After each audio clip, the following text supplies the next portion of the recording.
Live. Ladies and gentlemen, happy new month day. It's March the 1st, 2026, 10 a.m. on the East Coast of America. And, I got to open this doc. And this is Coffee with Frankie. This is the coffee. I'm the Frankie.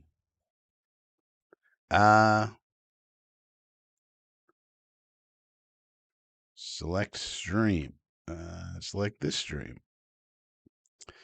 Okay. Well, hopefully you can see me and hear me. Let me know how it's looking and sounding out there in the chat. We got Phil the Jetty Jet Adams.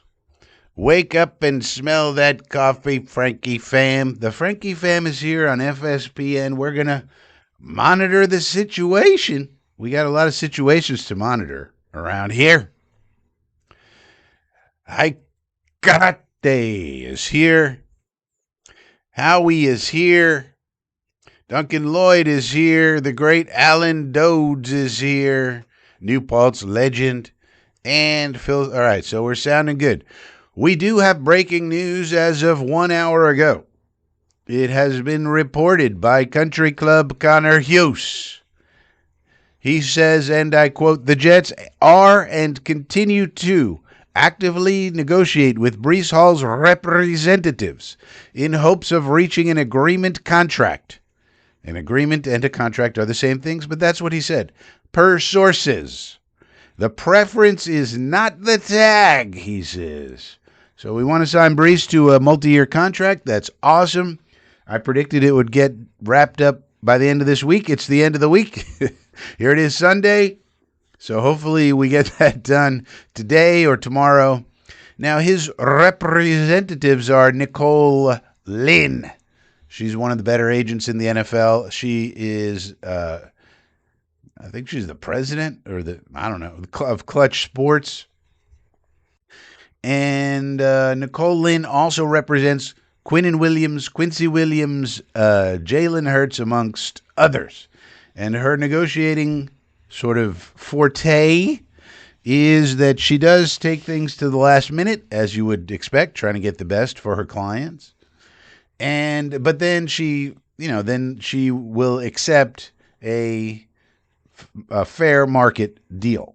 So I think in consideration of all those things, what's been reported, what we know about Nicole Lynn, and what we know about this situation, I think what's going on today is we're nailing down the escalators, the incentives for this Breece Hall contract. We'll give you this much guaranteed. We'll give you this many years. But then, if you have a 1,000-yard season, if you lead the league in rushing, if you do this, if you do that, you get more money. So I think we're just nailing those down, and hopefully this will get wrapped up sometime today. That would be great news, because then we could just put that hay in the barn and continue our pursuit of all the other things that we got to take care of.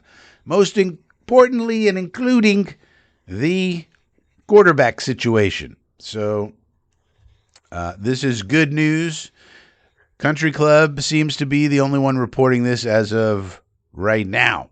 The other news that we have relative to the quarterback situation, Mark Caboli continues to be very, very confident that Aaron Rodgers is going to come back and go to the Steelers. And that's good news for us, because it means anybody else we want to pursue, excuse me, is not going to have some other team that's a playoff team to go to. The Steelers were a playoff team last year. Some people that we might pursue on the free agency market might go, well, I'd rather go to the Steelers. They're a playoff team. Why am I going to come to your shit show? But if Rodgers comes and clogs up that situation there, and they already have the young fella behind in terms of Will Howard, then that takes care of that, and that gives us another advantage in the free agency market. So we'll have to see how that all shakes out. We should know all of this by the end of the week, this upcoming week. We got, for those who don't know, by the time it's next weekend, the NFL is going to be broadcasting what they call the free agency frenzy, where they're talking about all the free agency rumors and whatnot.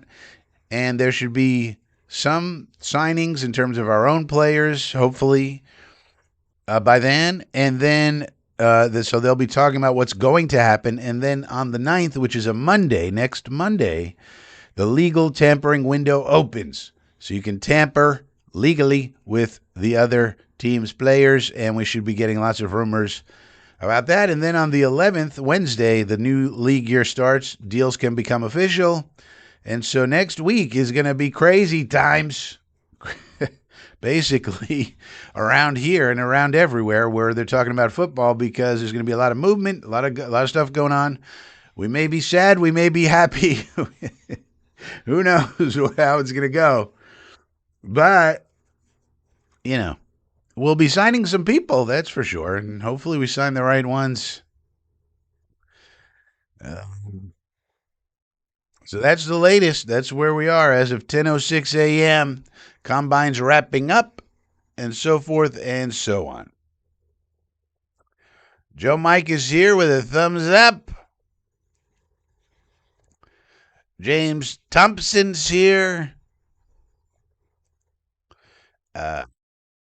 Joe Mike predicts 3 years, 36, 70. Yeah, it could be something like that, Joe. Something like that. And then I think they're going to get some incentives in there, and then everybody be happy, smappy. It's a good contract. We're not ripping him off or anything else. It's a good contract for him. It's exactly what he should want, because after 2 or 3 years, depending on where the guaranteed money is, if all the guaranteed money is in the first 2 years, say, then we might let him go after year 3 or not, whatever. But after 2 or 3 years, then he's going to be a free agent again, and he'll be 27 at that time. So he can get another contract. So Brees is well positioned. The Jets are not doing anything wrong. I saw some people say the Jets are trapping Brees Hall on their team. It's like, no, we're going to give him a nice, fair contract, which he should like and enjoy. And then if he performs over the next 2-3 years, he can go on the free agent market again. And maybe we resign him then, maybe not. But either way, then he'll get another nice contract. And even if he doesn't, if the worst happens, injury, lack of performance, then he has secured life-altering money. And so that's how it goes with these dudes. And that's so that's all to the good. And that's very logical. And what I like about all this, if that's the way it goes, it means that the Jets front office and Glenn and everybody and Woody just proceeding in a very logical fashion. Everything we've seen them do since the end of the summertime, when Mooch got his whole staff in, has been very smart. Almost every move, you could quibble here and there. Maybe they should have traded Quincy, get a pick for him. So you could quibble with certain things. But for the most part, they've made very smart moves, and this would be another one. And it just makes perfect sense. You give him a nice, fair market deal. He's happy. The agent's happy. The team is happy. There's protections. There's elevators and escalators, incentives in case he performs super well. Then he gets even more money, and we're happy to pay in that case. If you're scoring 20 touchdowns, we're happy to give you extra money. Believe me. Would he be happy to sign the check? We got a guy who's scored 20 touchdowns. What? Excuse me? Yeah, more money? Sure. So incentives are nice. On top of a fair market deal, I think incentives are a nice deal, because it says, okay, even if you outperform what we signed you for, you got protection. You get a little extra, which it just makes sense. So I think it's in that range, and so everybody should be happy. There really shouldn't be any problems. Let's hope and pray, right? Yeah, the Jets win this. You're right. We get to the playoffs, you get more money. We give everybody more money if we get to the goddamn playoffs. Forget about the Super Bowl. Can we just get to the playoffs? Playoffs? But I think if we get the right quarterback, my prediction is Jets make the playoffs this year. That's my prediction. If they get the right quarterback. And the reason I think that is because of the roster. Same reason I was not high on the Jets defense last year, for instance. Remember, we went through all that in the summertime. Remember that, Joe Mike? And I was saying this roster's not good enough to compete at all. But if we get the right quarterback, that's a huge if, of course. Uh, and with all the picks we have, we got to nail the picks and all that, and we get the kind of free agents we think we're going to get. Then I think we should have enough talent to make the playoffs. Playoffs? Yeah. Yeah. Everybody's saying, oh, the Jets are going to punt on this year. No, they're not punting on anything. Fuck you. Fuck anybody who tells you. Now, if we don't get a quarterback, or if we sign Kyler or something crazy, okay, then that goes out the window. We're forget this year. But if, it's the biggest if in the world, right? Even teams that think they have a quarterback, sometimes they don't. Do the Vikings have a quarterback, for example? Maybe. Do the Texans have a quarterback? Maybe. Do the Bears have a quarterback? I mean, the Iceman, but can you really live on last second heroics all the time? Not exactly. If you look at the rest of the times, he wasn't exactly great. Maybe. Do the Panthers have a quarterback? Oh, guys, maybe. Ooh, I don't know. So some of these teams that think they have a quarterback, maybe they do and maybe they don't. It's a funny thing about football.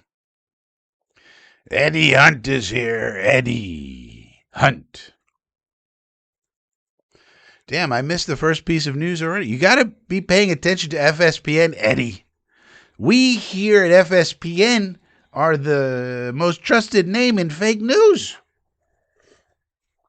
You got to be paying attention to FSPN all the time because there's information going out that you really need. And if you neglect your obligations, you're going to be left in the cold. I mean, after all, you got to be subscribed to be here. You got to give the thumbs up to the video. I mean, if you guys could just give a thumbs up, I'd appreciate it. But then beyond that, you should really also be in the inner circle. I mean, the inner circle, $2 a month, you get inside information that nobody else has, really. Nobody else has what I have. And then you won't be surprised when things happen. And then I'm like, yeah, I've been saying that. How long have I been telling you we should convert to a 3-4? 2 years now. Go back to the Gunny Gumby appearance I had. Remember when I was on Gunny's channel? And everybody hated my guts? Because I was talking about what we're doing now? 2 years ago that was. But that's just one example. There's lots of stuff that we give the inner circle people. Stuff that nobody else has, really. It's kind of crazy.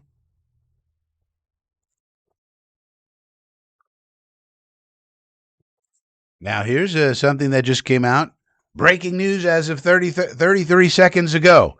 Ryan McFadden, beat reporter for the Las Vegas Raiders. This pertains to us because they're ahead of us in the draft. They're considered to be taking Fernando Mendoza. Quote, Spytek said that Spytek is their general manager, John Spytek, said he does not believe in starting a young quarterback right away.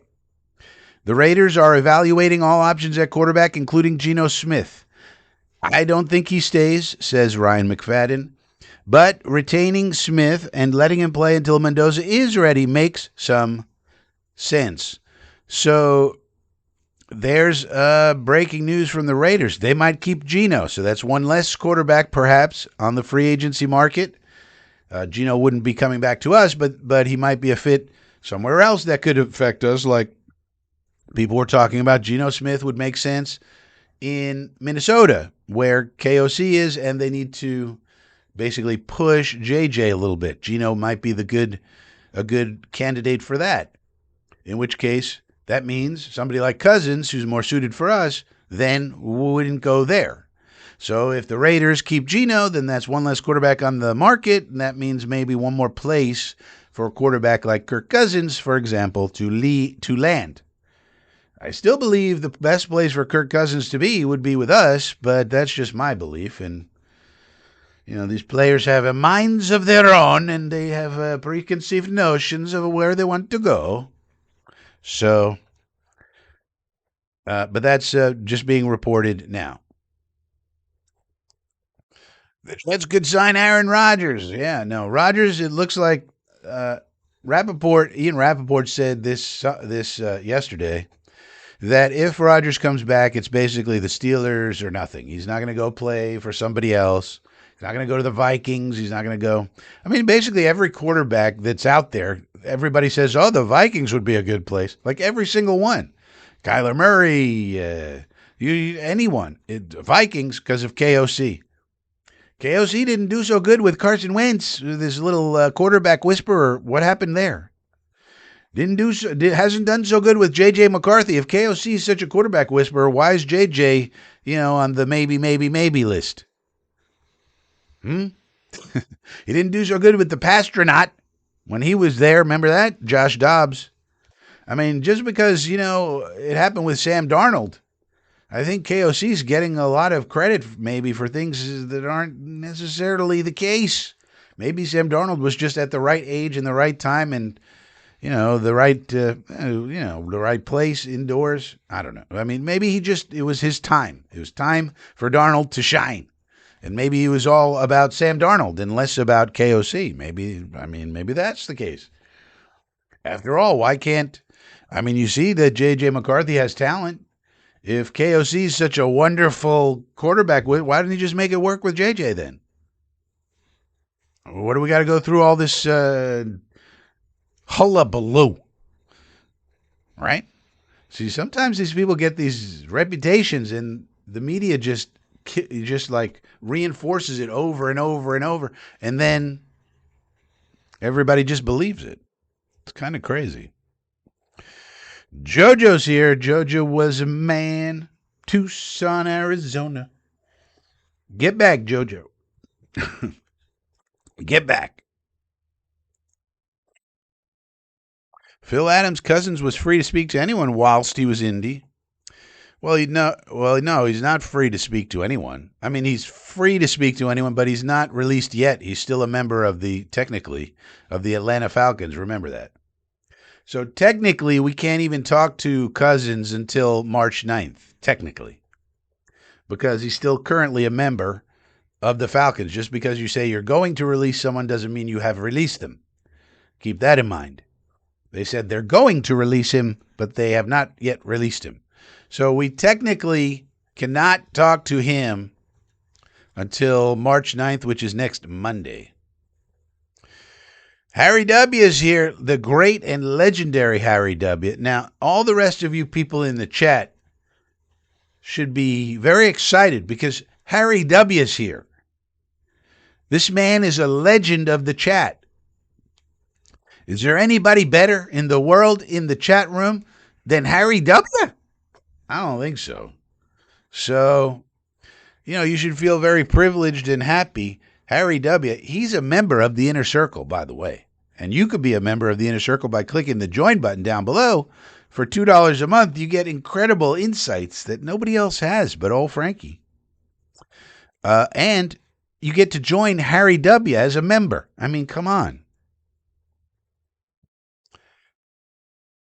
Joe, Mike, thoughts on Minka to the Jets?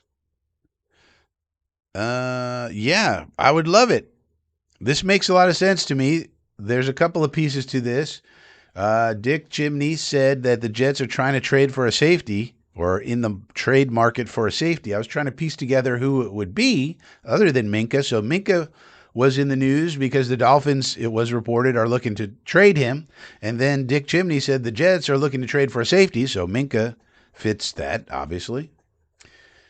But then I was thinking, well, okay, other than him, who else could we be looking at? I came up with Budda Baker, but not so sure. The Cardinals want to get rid of their defensive leader, Budda Baker. Great safety he is. I don't know why they'd really want to get rid of him. They don't have any cap problems. He's a little bit older, of course, but I really doubt they're going to get rid of him. And I kind of have a way that the Cardinals could be competitive as soon as next year in my head, if you want to hear about the Cardinals. Not that this chat room really wants to, but so I don't think it's him. I don't know of too many other guys. I mean, it's hard to say who would want to trade a safety. There's a number of safeties that are going to be free agents.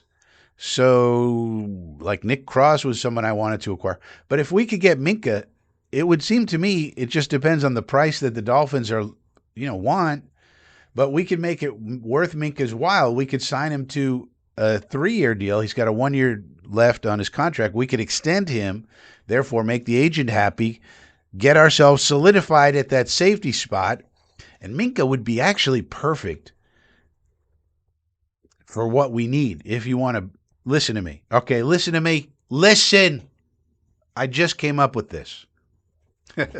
I was just thinking that in the 3-4 bear front, which we will be running and which I cannot wait to get my hands on Arvell Reese in here so we can throw fucking Deion Dawkins around the field like a rag doll. But anyway, in the 3-4 front, one of the, you could say the weaknesses might be the middle of the field because your two outside linebackers are in a bear alignment, which we're going to be in a lot, are going to be on the outside, around the outside, around the outside. They're going to be on the outside of the formation. So if you're in nickel, you got a little bit of a problem in the middle of the field. It would just be Jamie and Sherwood there, plus the nickel back, Brownlee in this case. So teams might look to attack the middle of the field on you with their tight ends, running backs, and so forth. So to solve for that, you would want to bring your strong safety down into the box to help, right? That means you got to put your free safety up in the post and be in a cover one alignment or some sort of middle of the field close alignment where you have the safety in the middle of the field. Minkah Fitzpatrick is perfect for that. Perfect. He's more of a free safety. He's a good tackler, but he's more of a free safety. Used to be a cornerback in college. He went to Alabama, coached by Nick Saban, and Saban turned him into safety. He was reluctant about it at first, but so anyways, he's a great coverage safety, or at least has been. I'm getting a little long in the tooth, but not that old. He's 29. So he would be perfect to put in the middle of the field safety with all the experience that he has. And then you draft somebody like a Dylan Thieneman, and now you have safeties you can really rock and roll with. Beautiful. So it just depends on what their price is. If they want a 5th-round pick, I'd give them one. We have 2. If they want a 6th-round pick, no problem. 7th, a pick swap. You know, they might be holding out for some craziness. I wouldn't give them a 4th or anything. I'd give them a 5th or a 6th or a 7th, something like that. I'd be happy with it. Probably a 5th gets it done, right? What are they going to hold out for? How many people are going to give them a pick, a good pick for a somewhat older, somewhat expensive safety? I like it for us because the experience that he has, the brain power, really helps. So I really like it. I don't know how realistic it is, and I don't know what they're asking for. But, Dunbar Dunbar coaches the D-line, so he's important for different reasons. But, yeah, knew him from his Steelers days, I guess. But no, you don't really need to know Minkah Fitzpatrick. He's a really good player. Everybody knows that. He's going to fit. He's going to fit in with any coaches you have because he's just a really good, smart player. So that would be great. Let's hope it gets done. Let's hope we get Hall taken care of, and let's just move on to some of these other moves. But that would be fantastic. And it makes sense from the Dolphins' perspective. They've already said they need to get younger and cheaper. So Minkah's on the older side, and he's expensive. So if you want to get draft picks, you got to trade those people. That's what they said. They want to get younger and cheaper. That's what the GM said. So this is a way to do that. Now, if he wants a 3rd-round pick or a 2nd-round pick, go fuck yourself. But, if they'll take a 5th-round pick, that's good for me, and I think that's good value for them. They need to get all the picks they can to start rebuilding a roster that's really depleted. They have a terrible roster. Chris Greer was one of the worst drafters of all time, and yet he had that job for like 10 years. It's kind of crazy.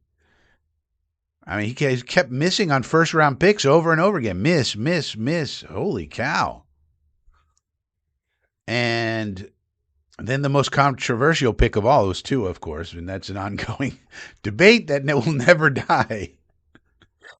Be funny if Tua gets released and then goes with McDaniels back in Los Angeles to back up Herbert. So it'd be funny because he goes back with McDaniels, and then He's backing up Herbert, who's the guy that a lot of the Dolphins fans said they should have taken in that draft, and now they would be together.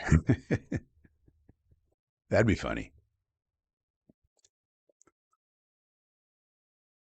Yeah, I think so, JoJo. This is my contention. If we get one of those two, and we do all the things I think we're going to do, like we'll try to get AVT, if not Simpson. So as long as we get a Simpson or better at guard, as long as the Hall thing comes through, as long as we're able to sign some decent defensive players, we need one linebacker, we need a safety, we need some defensive tackles who are good instead of the bums we signed last year, and so forth and so on. I think the roster's good enough with that person, with one of these two as a quarterback. Now, we're not going to do much in the playoffs. We'll be like a 7th seed, but we don't care. We don't care. Just get us in there. Just make us not a laughing stock and get this goddamn train on the tracks, man. And by the way, if we were able to get one of these two, the other beautiful thing, I don't know if you guys understand how beautiful this draft is. It's probably not been made clear to you because you're probably listening to other people. How beautiful this draft is. Let's go through these chat comments and then I'll explain the beauty of this draft. Harley's here. Look, you can hang out with Harley as a member as well. Harley is a member of the Inner Circle. He gets all the info. He gets all the stuff on the posts tab of this website, of this channel, this YouTube channel, which is where we post it all. He gets it. You could hang out with old Harley here. Cat litter. Man, you got to get your life together, Eddie. I'm sorry, but you can't be letting cat litter trip you up in life. I mean, what are you doing? Cat litter? What? Sometimes you have to organize your life properly, Eddie. Duncan says, Frankie is the best. Well, I do think I'm right up there with all the good ones. The Jefe is here. Jefe Muchacha Ocho. Good morning. Joe Mike, boy, the safeties look good at the combine. Yeah, didn't they? In fact, I'm thinking we might take Thieneman at 16. I mean, if we had Reese and Thieneman and Minka and Anzalone and everything else we got, oh, boy, now we're cooking. You need somebody. First of all, one of the things we should be worried about is who's going to throw Deion Dawkins to the ground. Like, that should be the bar. You know, Deion Dawkins, the offensive tackle from the Bills, he's a big, tough guy. He's strong as a fucking ox. And that guy just laughs at us. Remember, he used to get into fights with Michael Clemens, and Clemens would lose because he's not strong enough. Or, you know who is strong enough? Arvell Reese. He'll throw that fucker around. And if he does, and he can do it to Dawkins, what can he do to all these other fuckers who aren't Deion Dawkins, right? So that should be the measuring stick. We need a guy to throw Deion Dawkins around. Does this guy throw Deion Dawkins around? Yes? Okay, draft him. No? Okay, well, that's not for us then. You see?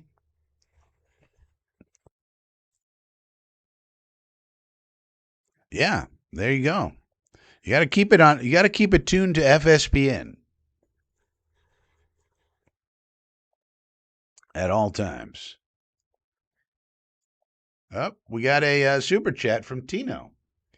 All right, we appreciate the super chat, Tino. Sorry I didn't get to it sooner. This little system I have doesn't tell me when the super chats come in. Super random. What is your opinion on Chris Sims and Mike Florio? Very bad.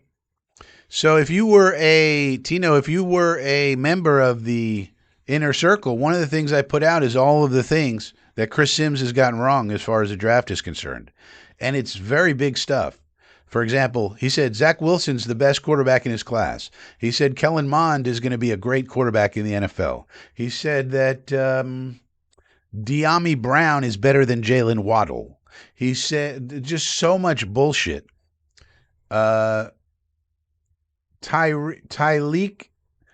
Will Anderson is the 5th best defensive end in his class. 5th best. and that Will McDonald is better than Will Anderson. So Chris Sims knows absolutely nothing about anything. You shouldn't listen to him about anything. Now Florio is a different story. Florio is a different story. Florio is a former lawyer. He's a union lawyer.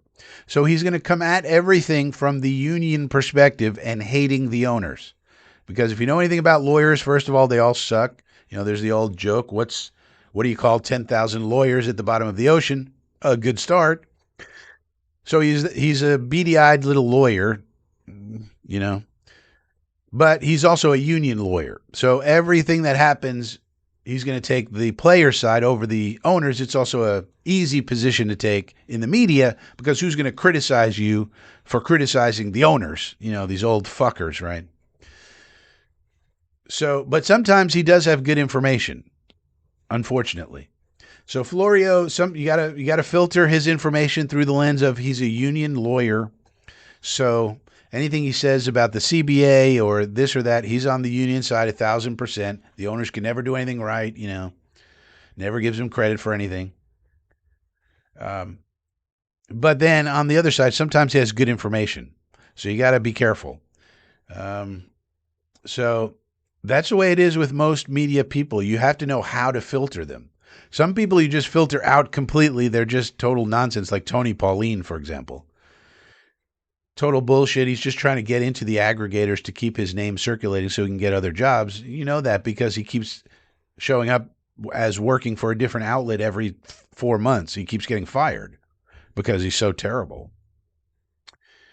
But other people, you have to know how to filter them. So, for example, this news that I didn't report the news. I told you what Connor Hughes said. When Connor Hughes says the Jets are, and this is the report in case anybody missed it in the beginning. This is a report from 2 hours ago. Connor Hughes. The Jets are and continue to actively negotiate with Breece Hall's representatives in hopes of reaching an agreement contract, per sources. So when Connor Hughes says that, he probably is talking both to the Jets and to Nicole Lynn. Nicole Lynn is the agent here for Breece Hall. And she is a fairly big agent in the league. Probably her biggest client is Jalen Hurts of the Eagles. And then he says the preference is not the tag. So he's telling you the Jets would really prefer to hammer something out, a multi-year deal, 2-3-year deal with Breece Hall, rather than sticking him with the tag on Tuesday.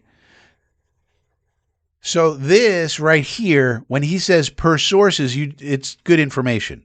It's not him speculating. It's not him doing a favor for an agent. It's not him being a narcissistic douchebag, which he is anyway, but it's not that's not the reason he's saying this. So you have to know how to filter these things. That's one of the values of FSPN, frankly, is that I help to filter the media properly.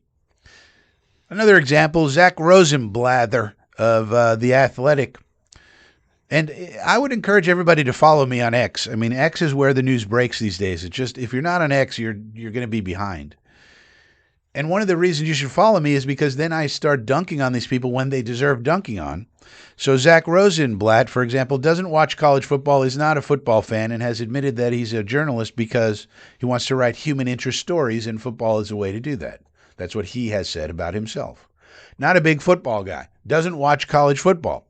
So when he comments on a player like Taylon Green, the tall, athletic quarterback from Arkansas,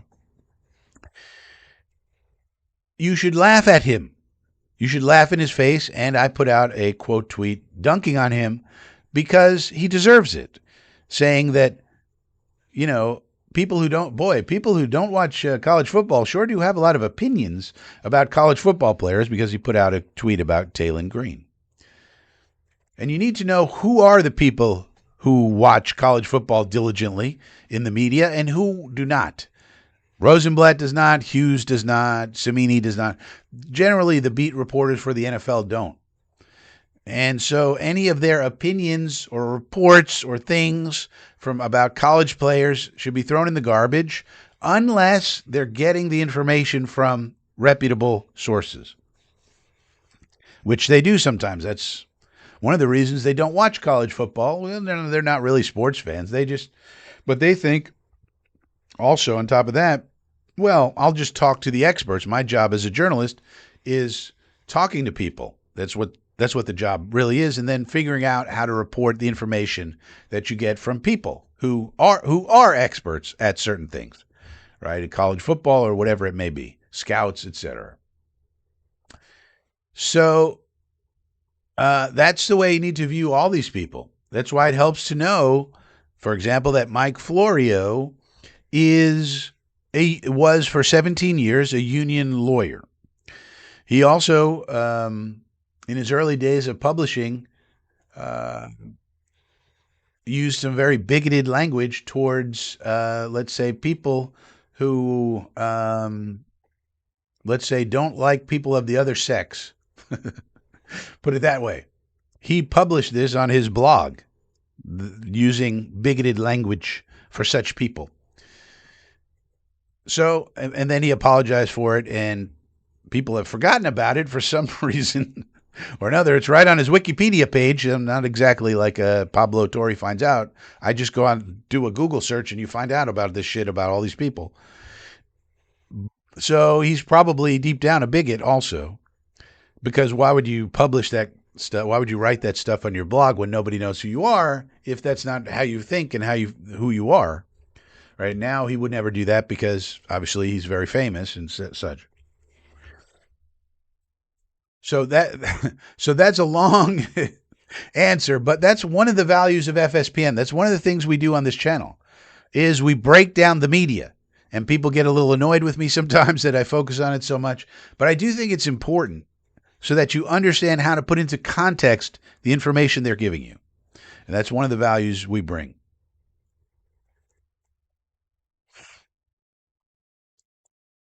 And we're constantly checking our filters for new information. Dun, dun. Jefe muchacha ocho. Fitzpatrick 18 mil cap hit.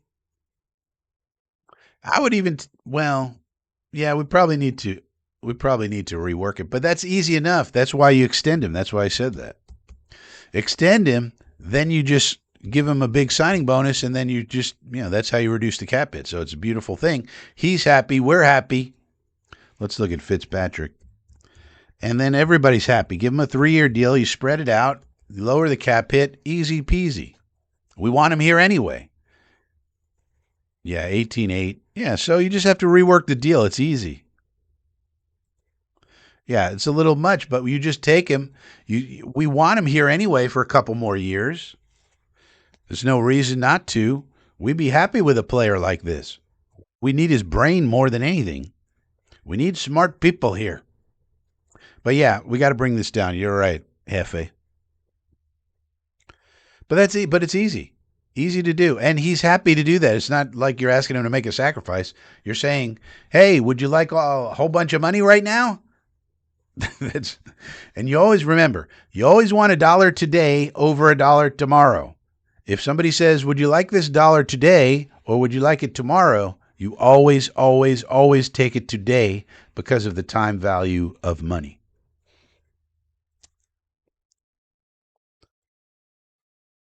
Well, I wouldn't say a trigger word, but I do like to expose him for what he is. He's just not been accurate. And yet he gets paid millions of dollars to tell us all about these prospects, and he's never accurate. So why does he get to continue to have the job if he's never accurate? You know what I mean?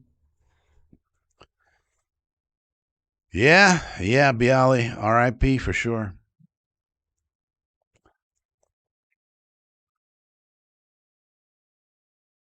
Yeah, I agree, JoJo.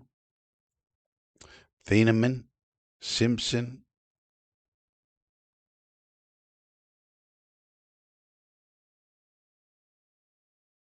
So Jefe Muchacha Ocho says if Thieneman and EMW go in the first round, imagine who gets pushed down the board to pick 33. Yeah, yeah, it'll be a very interesting draft, and the good thing is we have all sorts of options. And okay, this is the last comment here. So then I could tell you why this draft is so beautiful. Yeah, this isn't a bad plan from Joe Mike here, but more importantly, like if you sign a Carr or Cousins, let's say, those guys are really 2-year players, so they're not long term. They're not long term solutions, obviously. But what you're trying to do is get the train on the track, win some games, and win now. But then you also need to win later. So, what are the ways in which we could win later? Well, there's actually, no matter what anybody tells you, there's 4 quarterbacks in this draft who are franchise potential quarterbacks. Now, the good news is probably 2 of them are going in the first round. Everybody knows them. They're almost certainly going in the first round, Mendoza and Simpson. Simpson, maybe he slides. We don't know. It's a very weird evaluation of him, but probably someone will take him. I could see the Dolphins taking him. I see the Rams taking him. Um, if Rodgers comes back, I really doubt the Steelers will take him. So basically, if he slides to us at 16 and we pass on him, he might slide all the way to 33. But nonetheless, one way or another, in the second round, either at 33 or 44, and I would try to target probably 44, you could get one of the 2 other ones. And the 2 other ones are Cole Payton and Drew Aller. Now, Cole Payton and Drew Aller are projects. You got to put them on the Jordan Love plan. So they're not going to, you wouldn't want them to start anyway, but they have the talent to do it. And you need to develop them in the right way. And by picking them at 44th, you're not, you're not under any pressure to start them. No, they're just going to be kind of here. And then they learn from Carr, Cousins, whoever it is. I want one of those 2. And basically you get to win now, in theory, with those guys, and then develop at the same time the other guy.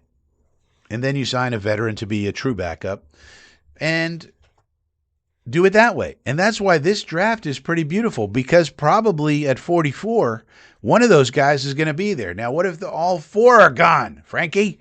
Well, then, there's always next year to get your developmental guy. Then you just sign another backup and, then 44 becomes something else you need, whether it's a wide receiver or another defensive lineman. So it's not a problem. And that's the way we need to think. We need to think in buckets. It's basically going to be Mendoza, Simpson, Payton, or probably Aller, and then Cole Payton. A lot of people are going to get to know Cole Payton over the next month and a half. And it's just going to be a matter of who really falls in love with him and who's like, meh. But those are the 4 guys who could do it. Now, I'm not saying they all will be, because you just never know with these quarterbacks. But those are the 4 who really have the ability to be a franchise quarterback. We don't know what's going to happen. Drew Aller needs to get his head out of his ass, but if he ever does, he might turn out to be the best of the bunch, to be honest with you, with as much arm talent as he does have. The problem is he's got to get his head out of his ass. So that's a problem. That can be a problem. But again, if you're taking him at 44, again, not a lot of pressure. You're not doing the Zach Wilson thing where you take a guy who's probably a project and taking him second overall. But, and if it doesn't work out, it doesn't work out. And you're not killing yourself. You're not killing your team if it doesn't work out, like the situation with Wilson. So I really like this draft for that reason. You can win now and win later. And also, the financial commitment is not to that person. So, like, when you take somebody at 2, that's $50 million they're guaranteed to get. So, by taking a guy in the second round, you're just, he makes okay money, but there's no big financial commitment to him. So, if it doesn't work out, it just doesn't work out. It's no big deal. So, I kind of like this draft for that reason. And if they're all happen to be gone, fine. Then we just take something else we need. Not a problem. And we hit it next year where we got 3 picks. Imagine if we go into 27, having made the playoffs, having situated our quarterbacks where we have the one for now and we have the one for later, and therefore we don't need a quarterback in 27. And 27 is thought to be this monster draft. What could we get in that draft? In the first round, 3 first round picks. Hmm? Huh? What are we talking about? So if we could just get one of these guys to come here, the quarterbacks, it could set ourselves, we could be setting ourselves up for a lot of success in the future. I mean, now, of course, it's probably not going to work out that way because we're the friggin' Jets and there's something wrong all the time. But that's just me thinking logically. I think this draft is pretty good the way it's situated.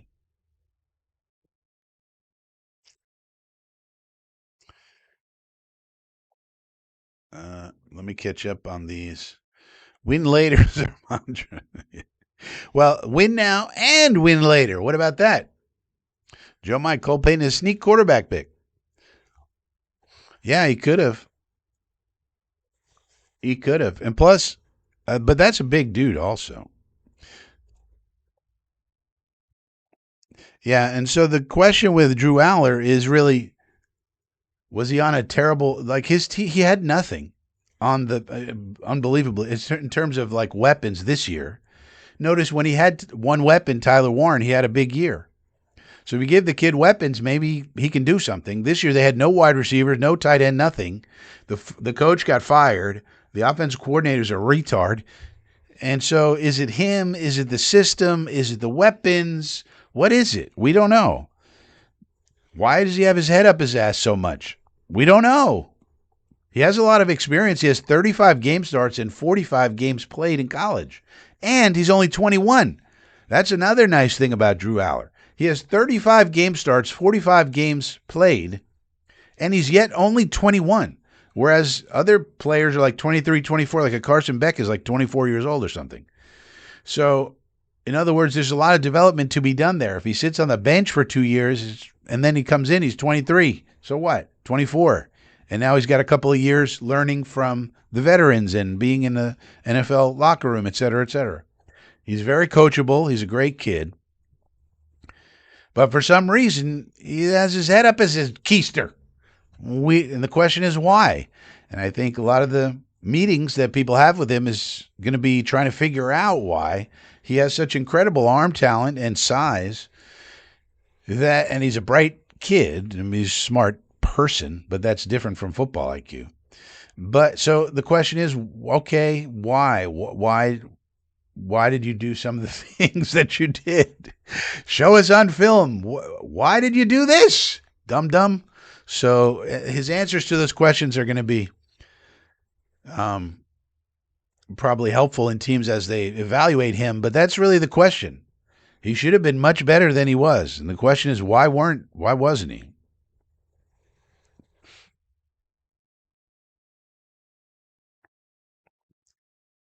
And again, you're taking a flyer at 44, and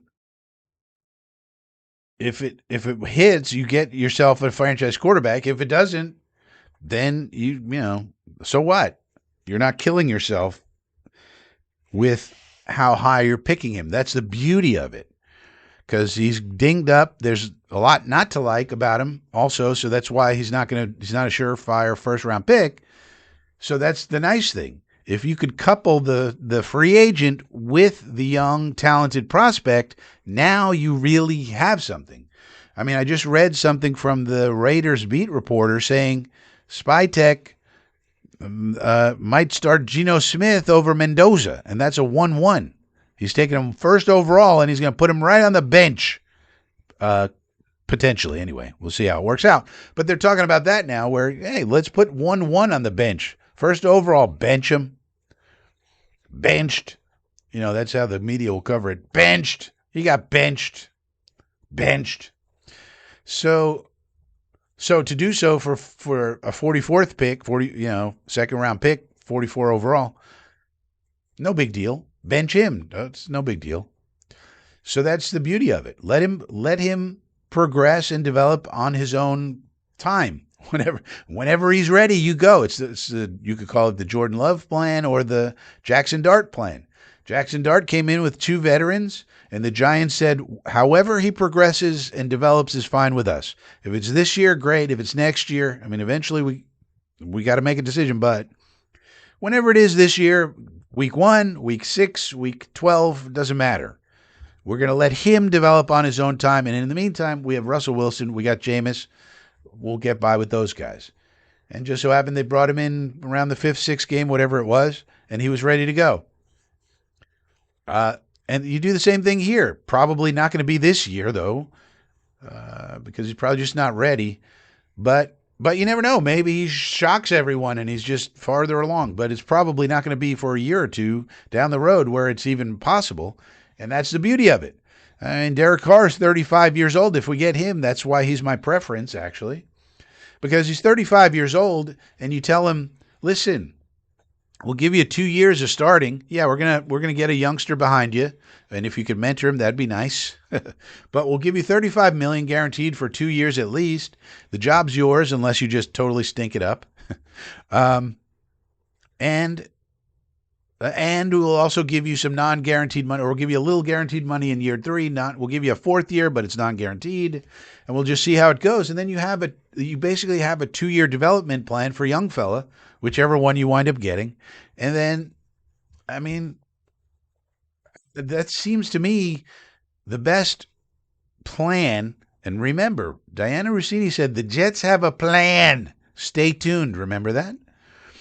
What is this plan? Where's the plan? Well, that could be the plan, because I really doubt all these people in the media saying, oh, the Jets are just going to punt on 26 and attack it in 27. That's a very convenient thing for idiots in the media to say. But they're not looking at it from Aaron Glenn's point of view. Aaron Glenn, you really think he went out of his way to do all this coaching staff maneuvering to get Frank Reich here and all the Stanford smarty pantses that we got? And not to mention Seth Ryan, young up-and-comer, good luck charm. Put a Ryan on your staff. You go to the AFC Championship game if you're the Jets. Buddy, Rex. Now we got Seth. Every time we've had a Ryan on the staff, we at least get to the AFC Championship game. Very important. So now we got Seth. He's a Ben Johnson disciple along with Steve Hyden. So we did all of this to punt on this year and do nothing? No, I don't think so. I think Aaron Glenn had something else in mind, and I know everybody wants to beat up on Aaron Glenn, and that's the fashionable thing to do. But I'm going to hold out hope that he actually knows what he's doing, because it becomes very dark if you start going down the road if he doesn't. And that he put all these smarty pants people in place to make a decision about this quarterback situation. Because not only that, plus Bill Moosegravy. So we basically have now something we've never had before. So when people talk about the Jets, and the Jets used to do this, and the Jets historically do that, we've never had the situation we have now, where you got a Frank Reich, a Bill Moosegravy, and Darren Muji. All 3 of those people who are going to be involved in the decisions about the quarterback either played in the league at quarterback or at college, in Muji's case, San Diego State. So these people were quarterbacks. We got 3 of them in the brain trust now. We never had that before. Who played it, and then in Reich and Moosegravy's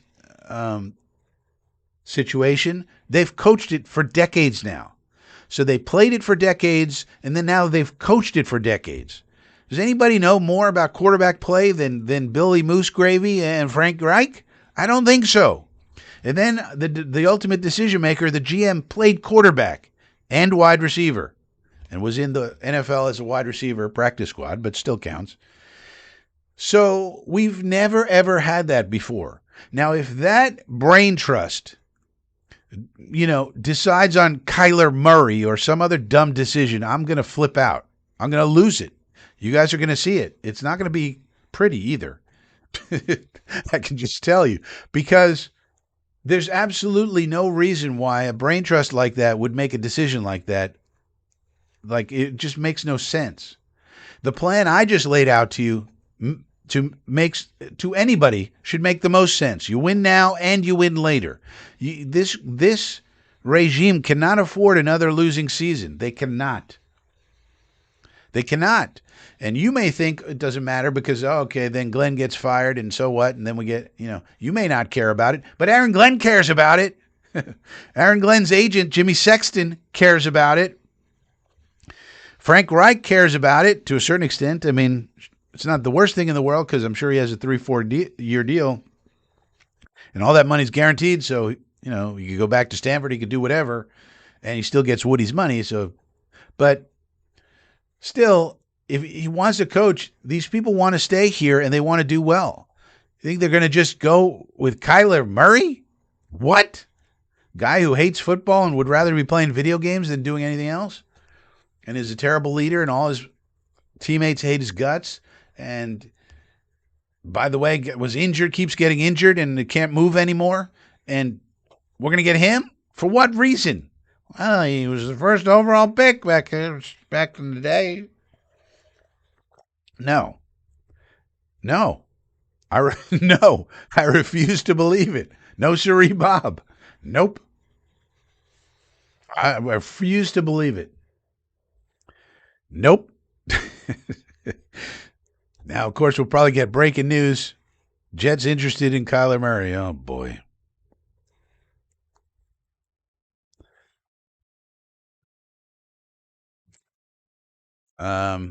Because we're the Jets, and no matter how much logic I put through my brain, something happens. All right, we have a column now from Dick Chimney just published. Let's see what Dick Chimney has to say. As soon as we check on the chat, I was chatting there for a while. Let's see what the chat has to say about all this. Yeah. Yeah, and he stayed. If you saw the Jets media report, he stayed for all the quarterback that whole day where a lot of people leave. He was there.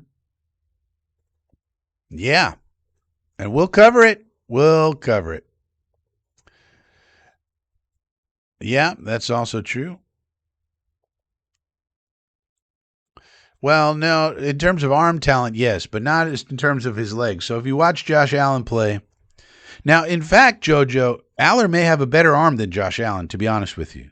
Now, just in terms of throwing, maximum power, how far can you throw it? He may even have more arm talent than Allen.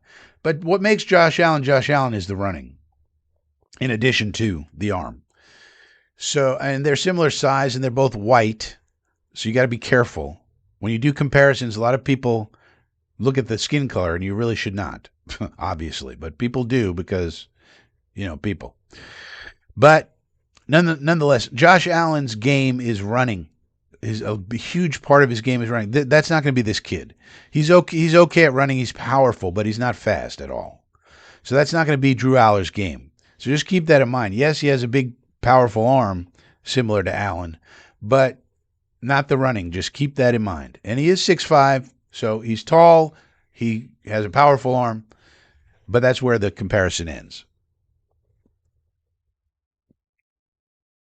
Well, they all say nice things about everyone, Boss Girl. He wants to go second overall so he can get $50 million. You think he's going to not say nice things about the Jets?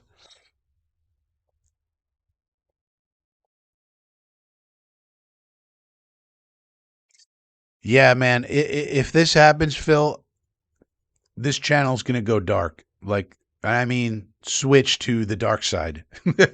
I will then turn into Mr. Negativity, and it would just be negative all the time, and I don't care if people unsubscribe or whatever. We cannot do that. We cannot. Benji's a member. Look, even Benji Davis is a member. You can hang out with Benji.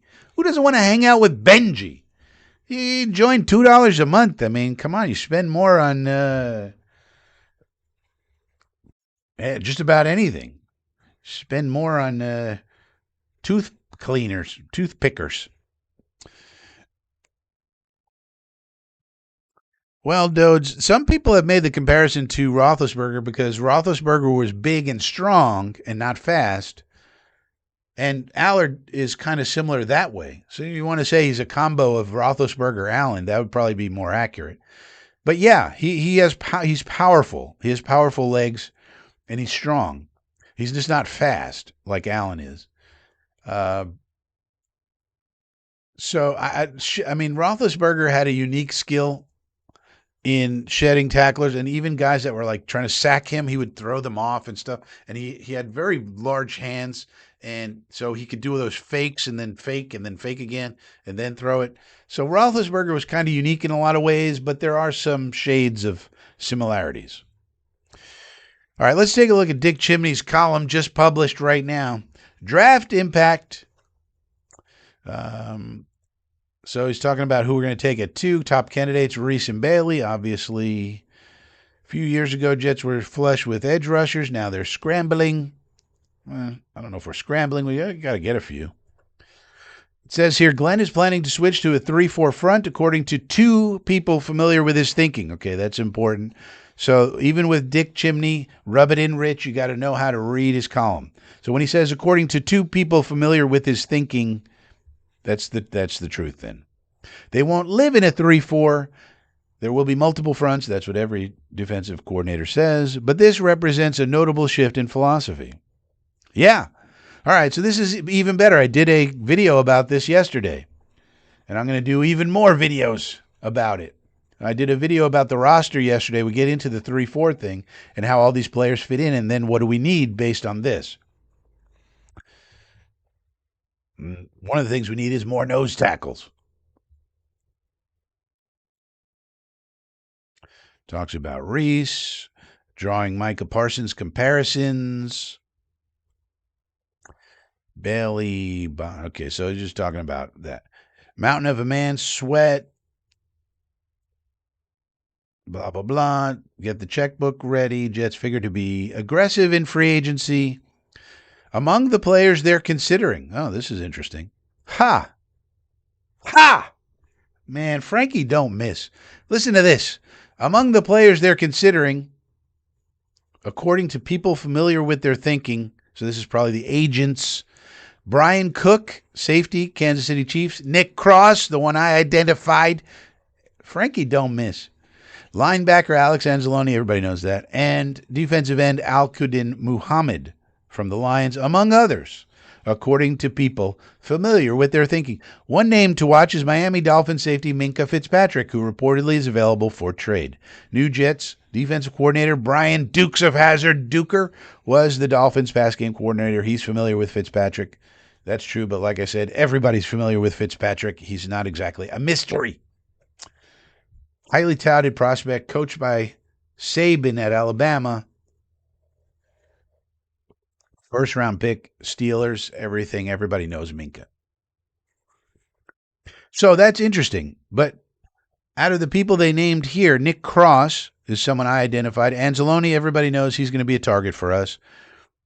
Then Muhammad, that could be any edge player. It could be Kwity Paye. It could be Marcus Davenport. We're going to get a bunch of those.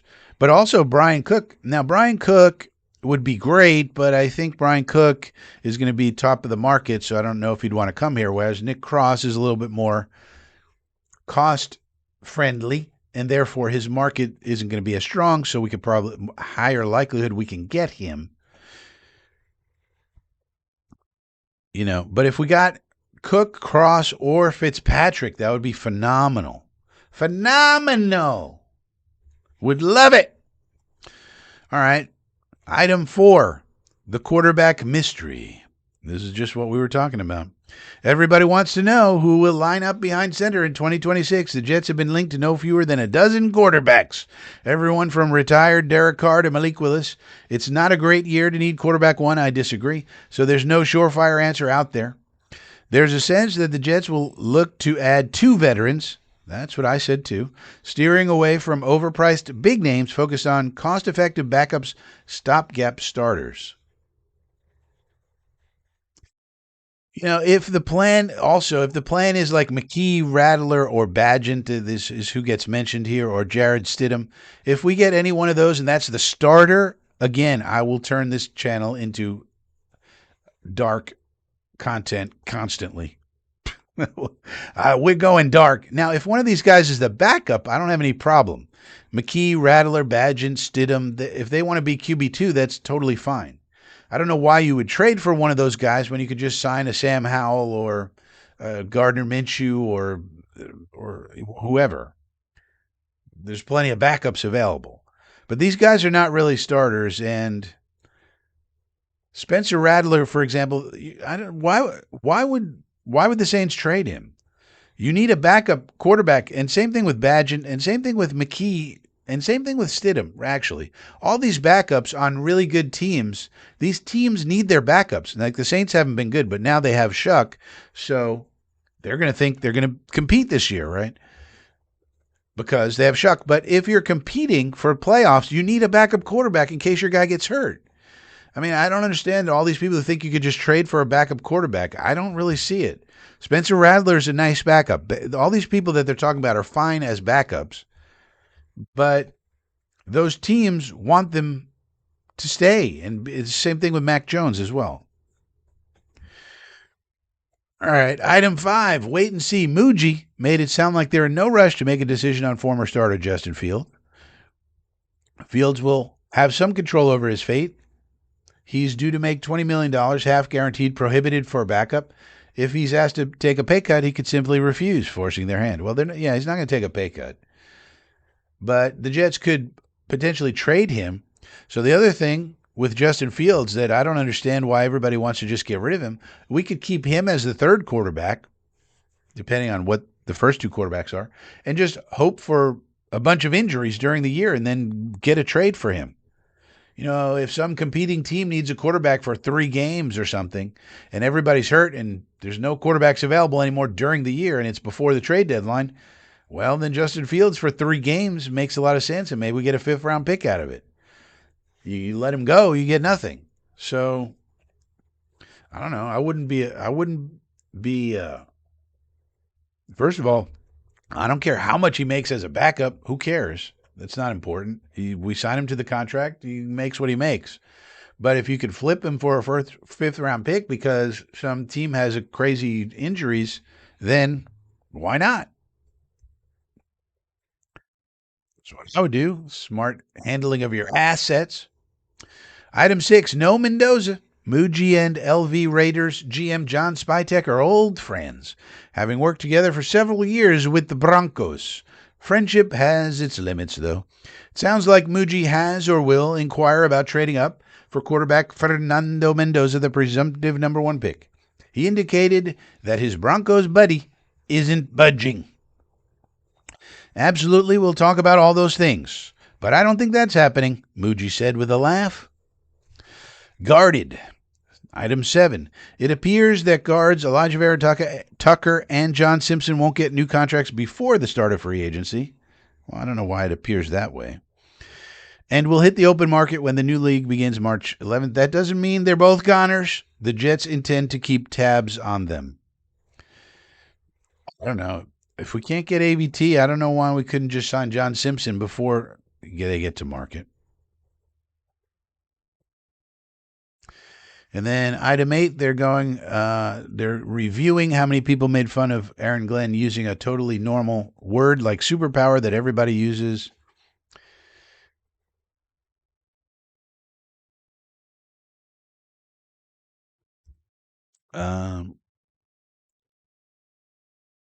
Explains all the kryptonite jokes. But, the word superpower, everybody uses that as totally common parlance. It wasn't crazy, but, the media. Few questions remain.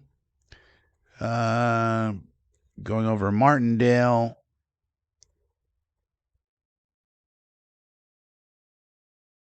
Blah, blah, blah. Men from Motown. Duker might not have been Glenn's first or second choice. Lions assistant Jim O'Neill had an opportunity to go with the Jets. Lions coach Dan Campbell said at the Combine, O'Neill received a promotion to stay in Detroit. Well, who knows about that? All right. So that's Chimney's column. I'm not really worried about the guard situation. We'll get somebody good. We're willing to pay, so we'll get either AVT or Simpson or Wyatt Teller or someone else who's good. I would prefer to keep the line intact for continuity purposes. So if AVT really wants to test the market, I don't understand why the agent wouldn't just tell us, look, here's where the market is. The agent knows what the market is. That way, Muji can say, "Okay, that's above our what we're willing to do. Let's go get Simpson." And it should be easy to sign him. So I don't know.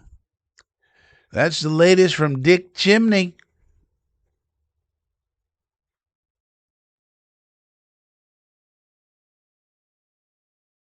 Yeah, here's another one. Jeremy Fowler's reporting that Commanders guard Chris Paul, not the basketball player, is a prime example of identifying a sleeper, a player who has a sneaky good market heading into free agency. So we can sign Chris Paul. But I'd really prefer to keep the offensive line together. So I don't know. It doesn't seem that hard to me to get a Simpson deal done. 2 years, 16 million. He should sign that right away.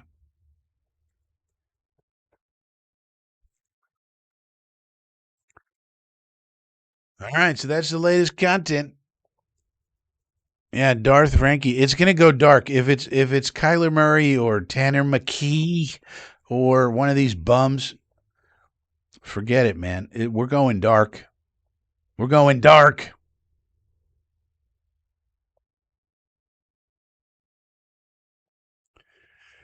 Cafe muchacha. Media and many fans actively look for reasons. Yeah, it's because he's such an easy target. I mean, the Jets are an easy target, and then he didn't have a good year as a first-year head coach, obviously, and so now it's like easy to dunk on him.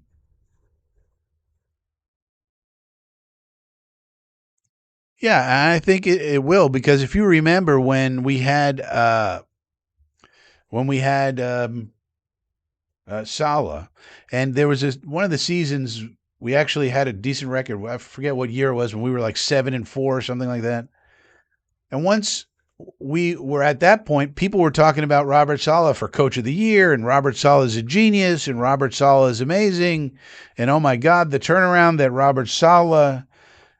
So it's just winning. Once he starts winning, I mean, everybody, it was universally praised Aaron Glenn when he was the defensive coordinator for the Lions. And in that last year when he had all those injuries and the defense was still producing turnovers and was still amazing, everybody was going, oh my God, this Aaron Glenn guy's a freaking defensive genius. So it's really just about how the team performs. And that team was winning and the defense was doing really good. So everybody said, well, Aaron Glenn's amazing then. But then he comes here and he's antagonistic with the media and he's not perfect with the game management. And all of a sudden he's a big dummy. So it's really, a lot of the media really just looks for easy things that they can, they're catering to the lowest common denominator of fans. And the football fans aren't exactly highbrow fans.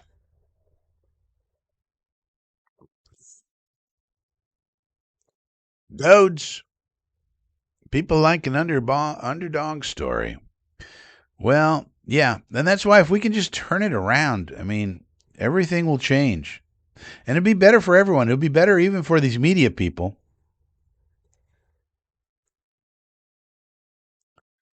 And like, Connor Hughes and Zach Rosenblatt will be a lot happier if the Jets were winning because then they could write a lot more of the kind of stories they want to write. They could write books about it if we go, God forbid, win a Super Bowl ever.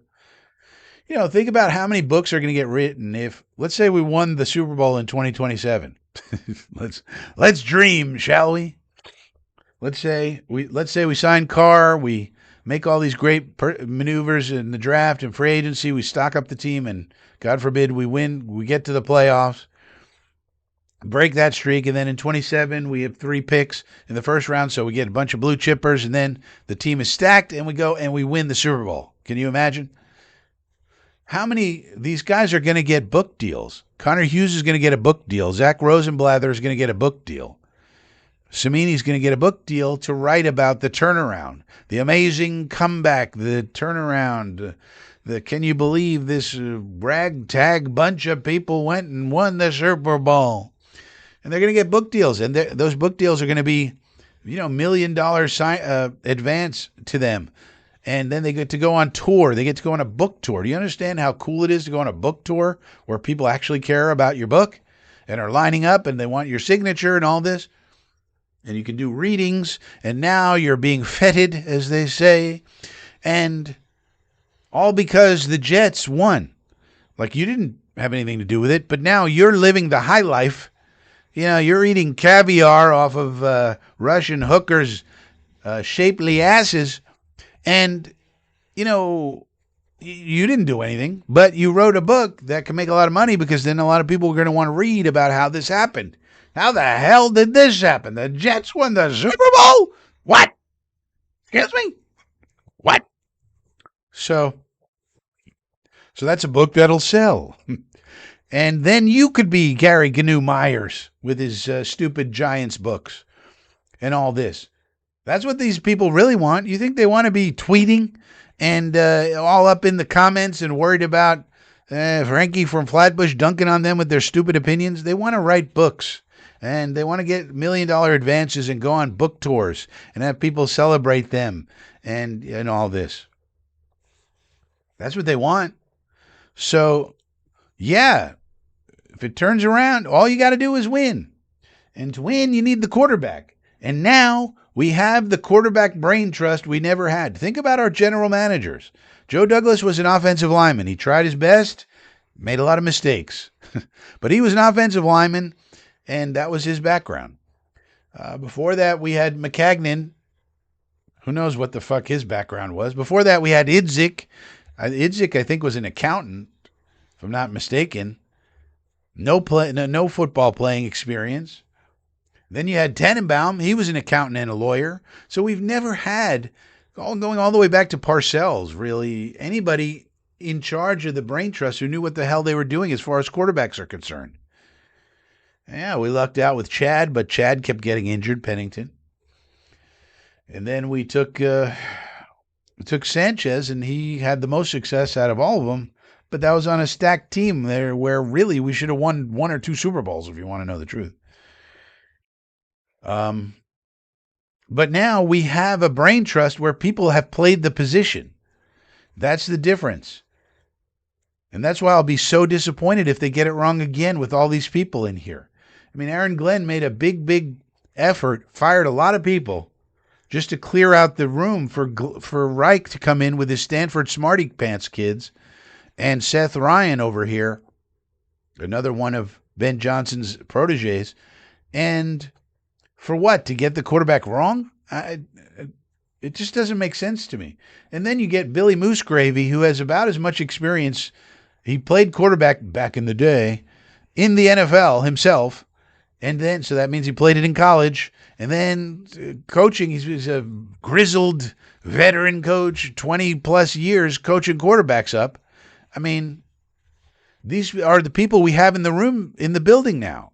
We never had that before, including the fucking general manager himself, who all he's done so far is make great, smart trades and pickups since he got his staff in place. So I think that's the difference. Now, there is a report this morning, which is actually good news, about Derek Carr. The report is that no teams have called the Saints about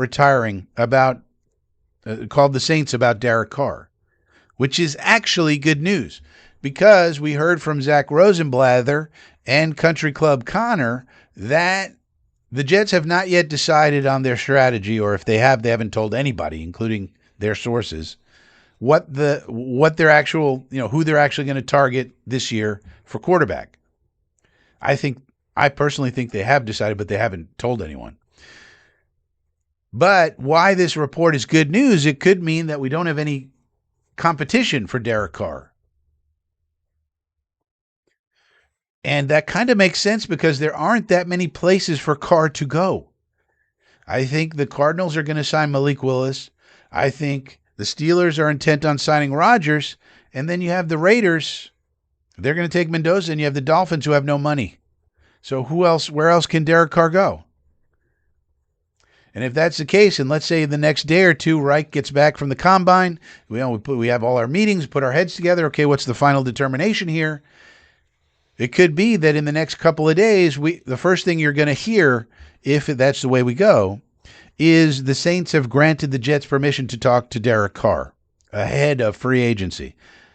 Because that's the first thing we would have to do. We'd have to get permission, and then we would have to talk contract with his agent, and then he agrees to the contract and, the new contract that he would get. And then once he agrees to that and basically agrees to come to us, and then we have to agree to compensation to the Saints, and we make the trade, and then he comes here, does a new contract, and blah, blah, and then we're good.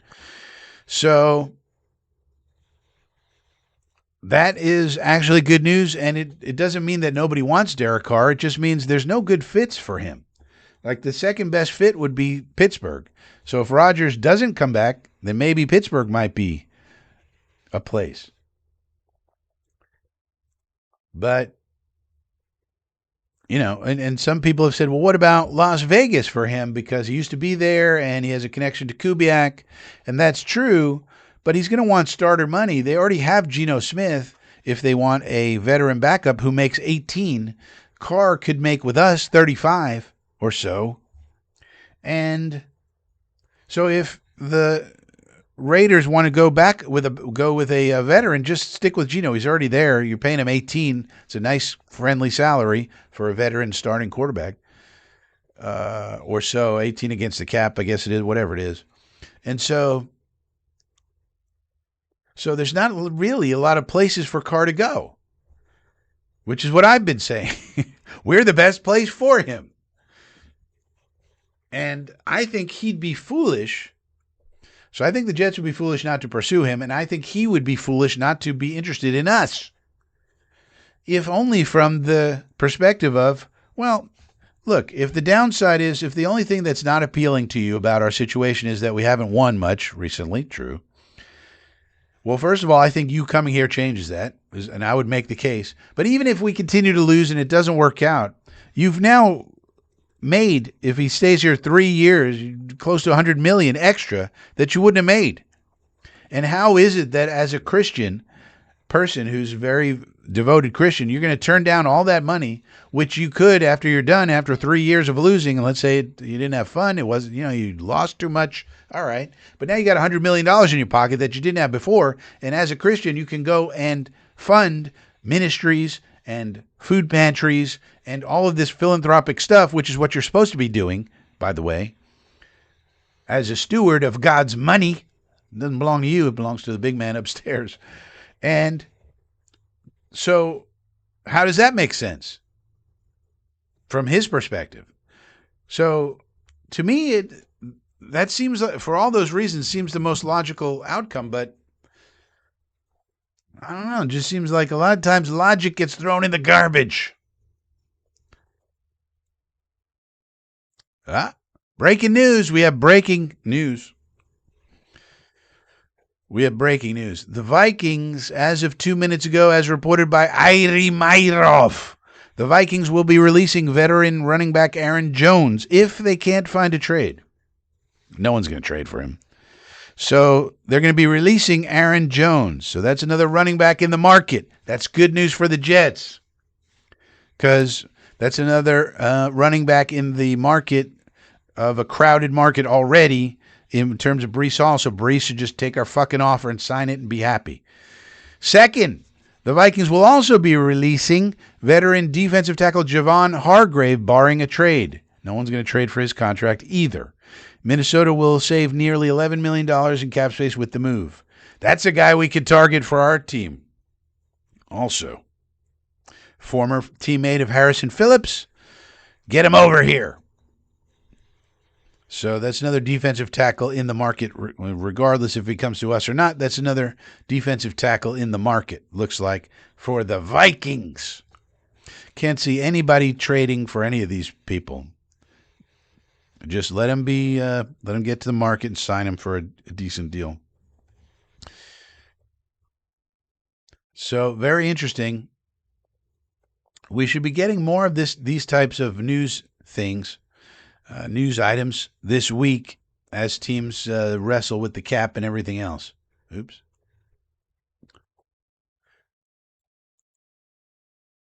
So hopefully we get this Hall news today. Rosenblatt is saying Aaron Jones is going to go to the Steelers. I guess, to be with McCarthy. I don't know about that. Zach Rosenblatt, by the way, also said when we released Alan Lazard late last year, hey, welcome to the Steelers, Alan Lazard. Alan Lazard did not go to the Steelers. What happened to that? Anybody else remember that except old Frankie? These football people who are not football people shouldn't comment about football. It's like Zach Rosenblatt should just stick to writing his human interest stories that he likes to write. You know? You know? But anyway, that's breaking news. Aaron Jones, he could go to the Steelers. I know they want to keep Kenny Gainwell, but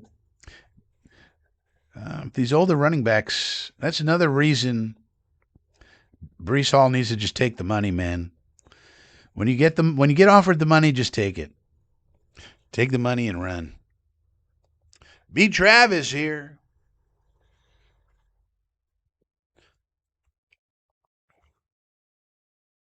Well, I appreciate that, B. Trav. Phil Adams says, "Well, I'll write a book." Well, you could write it, Phil, but these guys are actual people who can actually get book deals from book publishers because they're a name. Everybody knows who they are. It's such an easy seller, right? Think about it. Everybody knows that Zach Rosenblatt and Connor Hughes and probably Rich Cimini's the one who would get the big deal because he's been on the beat for 35 years and they could sell that. 35-year beat reporter Rich Cimini now brings you inside the clubhouse of the New York Jets as they went on their Super Bowl run. Blah, blah, blah. They could sell that. I could write the book, but no one would read it. Phil says, I've done a book tour. Yeah, but that's that's the difference, right? I've written books. I have books out there. Yes, I do. But nobody reads them. They're not, you can't market them. Read Frankie's book. Why? Because it's good. Like you need actually a reason for people to read it. 35-year veteran of the beat, Rich Cimini, takes you inside the clubhouse of the football's most surprising story. Blah, blah, blah. Like that's compelling.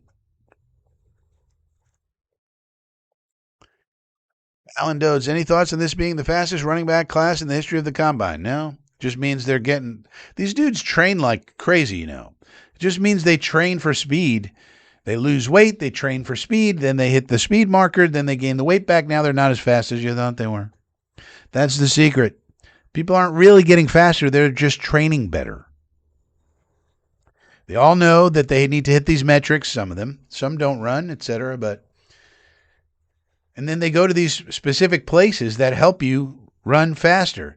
They shape your body. They give you specific diets for, a couple of months before the combine. And they say, all right, this is how you're going to get your weight to where we want it. Got to go here, here, here. Okay. Then they train with you every single day. So you pay these places a lot of money. Then they say, okay, here's how the training we're going to do. It's different from football training. Because if you think about it, the 40-yard dash is not really football training. It's track and field, right? So track and field athletes do different kind of training than football players do. So, okay, 2 months, we're going to train you like a track and field person. Okay. And then that gets you to the place where you can maximize your time. And then people go, oh my God, this guy's so fast. It's like, no, he was training to do that. Once he goes to your team, when he gets back to his football playing weight, he's not going to be that fast. But dudes are generally getting faster, I guess, but that's generally it. So I don't really care about the combine that much. I mean, it's interesting when guys like who we're told are not athletic, like a Jacob Rodriguez, right? The problem with him, he's not athletic, the scouts said. Then he shows up and runs what he runs and does what he does. And people are like, oh. And it's like, what about all those scouts who told us he wasn't athletic? Why aren't they getting their heads chopped off, metaphorically? All those people told us he's not athletic enough. He's a fifth-round pick. Then he goes and runs what he runs. It's like, oh. Where Dylan Thieneman, we all knew he was athletic, but he showed out even more athletic than we thought. And we're like, holy shit, this guy's got to move up. Maybe we need to take him with the 16th pick. So in some regards, it's helpful. But for the most part, it doesn't matter. With the most part, the most important thing are the medicals. What guys are you taking off your board based on their medicals? What guys are looking healthy now, and that explains something like a Simpson or even a Nussmeier. I'm not a big Nussmeier fan, but these guys allegedly played hurt, and so if they didn't play hurt, how would they look? Simpson. That's the big problem with him. He's a tale of two seasons, basically. So that's really what it's for. It's about getting the medicals, being comfortable, talking to the guys. The interviews are very important. Get a feel for them, and also getting together and talking to the agents, talking to the teams, just to give you a feeling for it. Sean Stiletto, who has one client, well, one big client, Tommy DeVito. He might have a bunch of others, but one big client, a quarterback client, Tommy DeVito. He's not he's a third stringer type, but he had 24 meetings in one day. The agent did 24 meetings. Now, 15-minute meetings, but still for his one third string client. So what about all the other meetings with all the other agents who actually have people who are much better than Tommy DeVito? So that's where the value is, and all the discussions between the teams. I mean, the Jets pulled off a trade during the damn combine. A little unusual, but let's solidify it, get it. Okay, boom, we like it. Good, let's go. So that's really where the value is. So I don't really put a ton of stock in some of these things. And you have to get the measurements. How tall is the guy actually? How big are the hands? And that's different positions. It makes a big difference what your hand size is. Things like that.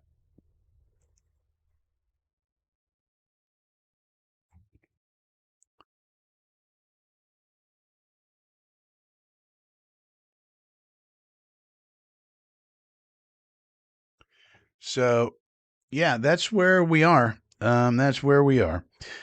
All right. So, last call for questions. Last call for questions, concerns, comments. Otherwise, we'll call it a day. It's going to be a big week. We should be getting news steadily throughout the week about who's getting cut, who's getting signed, who's going to do this, who's going to do that. Maybe there'll be a few trades. Who knows? If and so we'll see if there's any major breaking news. Then obviously we'll do emergency live streams and things of that nature, or depending on what happens, videos throughout the week about what's going on with your Jetsies. We'll be getting all into that. Otherwise, I would say subscribe to the channel. You don't get to comment on the live streams unless you're a subscriber. You got to subscribe for that. So make sure you're a subscriber. Give the video a thumbs up if you don't mind. That's free. And if you want the extra inside information, use the inner circle for that. And you click the join button down below. $2 a month is pretty easy peasy. So see what happens with that.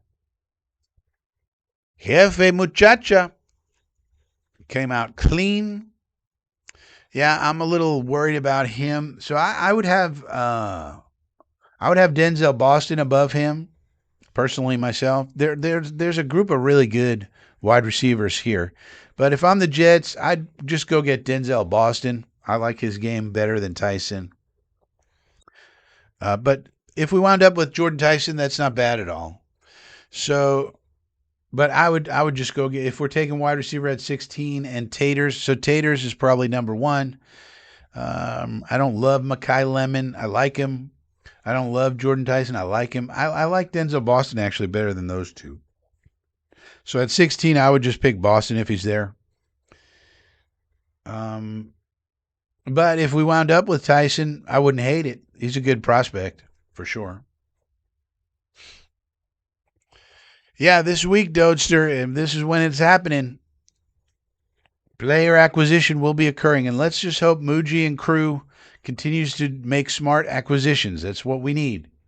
We need a bunch of smart people. If we trade a 5th or a 6th round pick to Miami for Minkah Fitzpatrick, that's a great trade. Just tell you right in advance. Yeah, we gotta extend Fitzpatrick, but that's easy. The agent will love to do that. Not gonna lose any money, and in fact, we'll get money sooner, which is better. So the agent will love it. Fitzpatrick will love it. The Jets will like it because, we need somebody like Minkah Fitzpatrick here. We haven't had a safety like that in a long time. But that would be a great acquisition,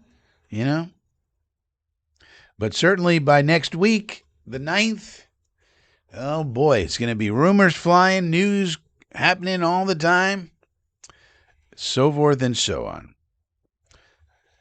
All right, so with that being said, it's going to be an interesting week. Let's see what the news shall bring us, and we'll keep you up to date here on FSPN like we always do. And I will see you